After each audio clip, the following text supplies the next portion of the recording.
السلام عليكم ورحمة الله وبركاته. مالكستad joogtaan kusoo dhawaada gacmo furan. maanta waxaan rabaa inaan idin la wadaago barnaamijkii ila qorshay hadduu ilaahay idma beri waxaa noo bilaabanaysaa bisha July inaan wada qorsheyno ayuu muuqaalkay ku saabsan yahay. laakiin ka hor mowduuca muuqaalkayga intaan guda gelin ciid wanaagsan waa maalintii saddexaad ee ciidda. waxaan idin leeyahay maalkastad joogtaan ciid wanaagsan allah dabcan way soo dahdaa laakiin ciid wanaagsan sidoo kale berita waa kowda looliyo marka dhamaantiin maalkastad joogtiin waxaan idin leeyahay hambalyo yacni sanad barwaaqaysan ilaahay ha nooga dhigo sanadkan sanadkiisana ilaahay dhamaanteen nabad ha nagu gaarsiiyo dad wax wada qaybsado wax isku taran in ilaahay dhamaanteen naga dhigo. intaas kadib ma usoo guda galo muuqaalkayga ka hor marka intaanan July qorsheysan oo waxyaabaha July aan sameyn rabna aanan ka fikirin bal June hadda lagu guda jiro dhamaadka aan dib u milicsano laga soo bilaabo maanta June bilaabatay ilaa hadeertan waxyaabihii aan sameynaysay yacni wixii ku hagaagay waxaan ku hagaagin gafafka gashay qaladaadka gashay asxaanka gashay wanaagga quruxda gashay yacni wax kasto aad sameysay ka fikir oo yacni naftaada dib u milicsi iyo la xisaabtan la sameey.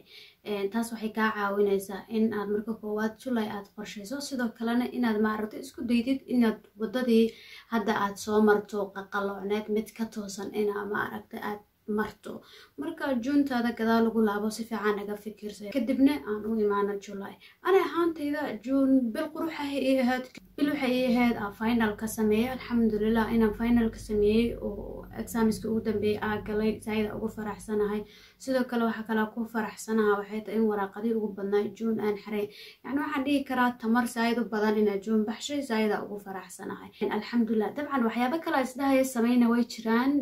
isku dayay inaan sameeyo classes-kayga sidii la rabay oo sameeynahay yani alxamdulillah marka June bil iska quruxah ee ahayd. July marka loo imaado waxyaabaha July ee qorsheysan aan u imaado adina isku day inaad July-daada qorsheysato waxa aad sameyn rabto. ana ahaantayda July marka kooda waxa ay qorsheysan inaan 3 buug aqriyo 3 buug oo aqri rabo kuwa waxa la jiri doona ogaalmaal kuwa la aqriyo iyo waxay noqon doonaan kuwa aan qorsheysto. ogaalmaal haday 2 buug aqrinayso labadaas buug la aqrina haday hal buug aqrinayso halkaas buug la aqrina adii ugu badnaan 3 buug inaan aqriyo July aan rajaynaya. marka laga soo tago buugta aan aqrinayo qorshahayga labaad wuxuu yahay July inaan isku dayo inaan active side u ahaado inaan muuqaala sameeyo yacni awal qorshaha muuqaalka wuxuu igu jiray qorshaha ugu dambeeyay laakiin hadda waxaan isku dayo inaan ka dhigo qorshaha labaad inaan ka dhigo marka waxaan rajaynaa inaan muuqaalo idin la soo wadaago xitaa bishii hadda la soo dhaafay bishii ka horeysay buug aqriya jira laakiin aan wali idin la wadaagin. waxaan isku dayaa marka in July ay noqoto bil aan side active u ahay muuqaalo inaan idin la soo wadaago intay rabaan ha noqdaan laakiin ugu yaraan inaan idin la soo wadaago 8 muuqaal. qorshaha saddexaad July rabo inaan sameeyo waxay tahay bisha 8deeda July 8deeda exam aan gali doono marka waxaan isku dayaa ka hor intaan la gaarin examkaas inaan juhdi badan dadaal badan inaan sameeyo wax badan aan saacido diyaasho yacni 7 maalin ugu horeysa maalinta 7 barnaamijka la leeyahay laakiin ilaa 6 laga gaarayo in juhdiga ugu badan aan galsho wax badan inaan diyaasho yacni insha Allah waxaan rajaynayaa examkaas in fududoodo waxa aad ka rajaynayaan in iga soo baxaan. kadib bisha 9keeda July 9keeda waxa sameey doona qalin jabinteeda aad dhici doonto hadda ilaahay idmo yani waxay noqon doontaa xafladii aan ku soo gabagabay lahay baajkan hadda aan wado yani insha Allah. dabcan ayadana qorshahay ay ku jirtaa in hadda ilaahay caafimaad isiyo maalinta si gaarsiyo waxyaabaha aan ku farxi doono oo bisha July aan sameyn doono waxa ay ka mid ah in qalin jabinteeda aan ka qayb galo shahaadadeeda aan helo. sidoo kale qorshaha kale oo July aan leeyahay wuxuu yahay waxa isku day doonaa inaan xareeyo jaamacado badan. xaqiiqda waa rab inaan bishan bilaabo laakiin caqabad ay haystaa waxay tahay ma bilaabi karin maanan haysan ma haysan transcript ma haysan oo dhammaystiran because wali grade-ka lama iclaamin so grade-ka oo ugu dambeeya final grade-ka waxa la iclaami doonaa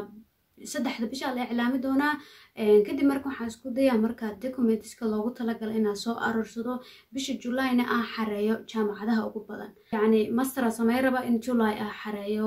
jaamacadaha ugu badan in aan xareeyo inkastoo jaamacadaha badankooda codsigooda la xiran insha Allah waxaan rajaynayaa qaar furan inaan helo oo aan xareey doono kuwa ugu badan aan xareey doono dabcan in la soo aqbalo jaamacadaha soo aqbalaan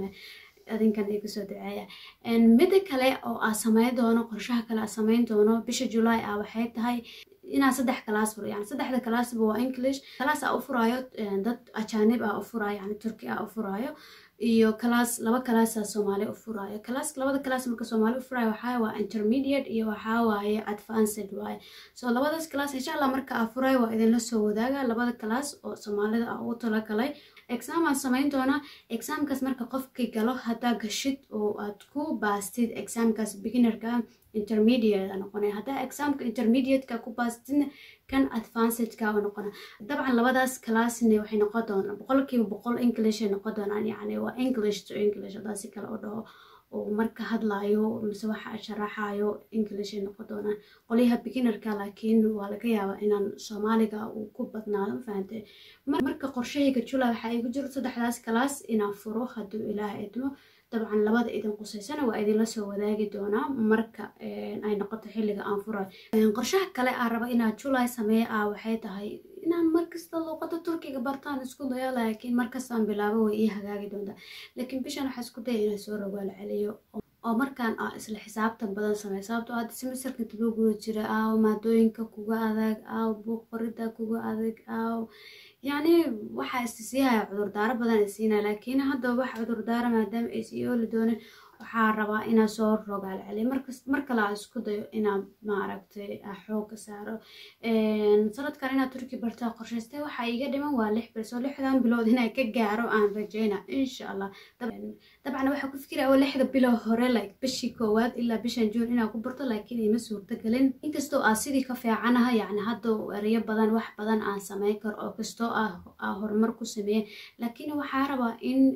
6 bilood sanadkan iga dhiman inaan juhdiga ugu badan inaan galiyo insha Allah bishi July inaan hal book sameeyo yani aan rajayna marka intaas waxay ahaayeen waxyaabaha aan July sameey doono bal adiguna ka fikir waxyaabaha July aan sameey doontid yani nala qorshay Julyda barnaamijka ila qorshayna dabcan wuxuu si dhawaad doonaa 2 sano oo ma aragtay maalinta marka bilaabay waxay ahayd October 2021 hadda waxa loo gudbay jiraa July 2023 yani waxa ka dhiman sanad guurada labaad oo wax yar ka dhiman yani zaayida ugu faraxsanahay